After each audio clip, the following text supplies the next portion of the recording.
নমস্কার। আজ আমি আপনাদের শোনাবো শুভ দাশগুপ্তের কবিতা।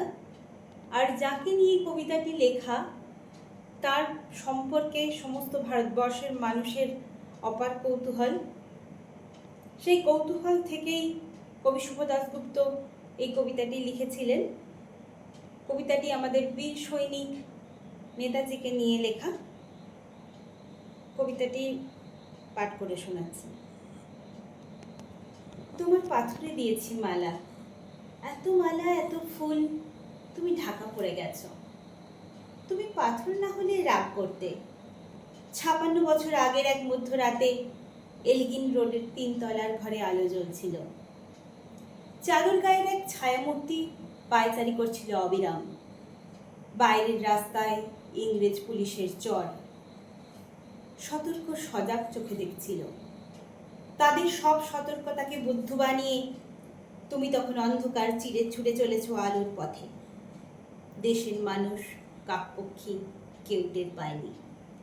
তুমি চলে যাবার পর ৫৬টা শীত, বর্ষা, গ্রীষ্ম উধাও। তুমি সেই থেকে প্রত্যেক জানুয়ারিতে পৃথিবীর এ পাড়া ও পাড়া সব পাড়ায় তোমার অনশ্বর পায়ের ছাপ, সব রাইফেলে তোমার বুকের বারুদ, সব কুচকাওয়াজে তোমার সেনার ছন্দ। পরশ পাথরের মতো স্বাধীনতাকে খুঁজেছে তোমার অন্তরে লুকিয়ে থাকা খেপা। তোমার গন্তব্য ছিল স্বাধীনতা, তোমার পথ ছিল স্বাধীনতা, তোমার স্বপ্ন ছিল স্বাধীনতা, তোমার প্রেম ছিল স্বাধীনতা। তুমি রক্ত চেয়েছিলে স্বাধীনতার জন্য, তাই তুমি পাথর।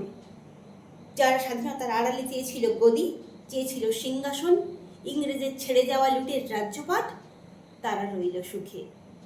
ভারতবর্ষের টাকায় তাদের মুখ, তোমার নয়। ভারতবর্ষের অফিস আদালতে তাদের ছবি, তোমার নয়। ভারতবর্ষের সংবিধানে তাদের সই সাবুত, তোমার নয়। ইংরেজ গরিব মানুষকে পায়ের নিচে রাখত, আমরা বড় লোকদের মাথায় করে রেখেছি। স্মাগলার কিংবা ডাকাতকে জোর হাতে সভাপতির আসনে আহ্বান করেছি। ইংরেজ এদেশের ধনসম্পত্তি লুট করত, আমরা দেশটাকে বেচে দিচ্ছি।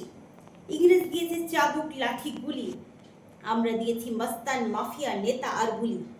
ইংরেজ দিয়েছে কালাপানি, সেলুলার জেল, আমরা দিয়েছি টিভিতে সুপারহিট মোকাবেলা আর আইনসভায় আয়ারাম গয়ারামের খেল। ৫৬ বছর আগের এক মধ্যরাতে পরাধীন এই দেশ ছেড়ে তুমি চলে গিয়েছিলে স্বাধীন এক স্বদেশে ফিরে আসার স্বপ্ন নিয়ে। তুমি ফিরে আসুন, স্বাধীনতা এসেছে।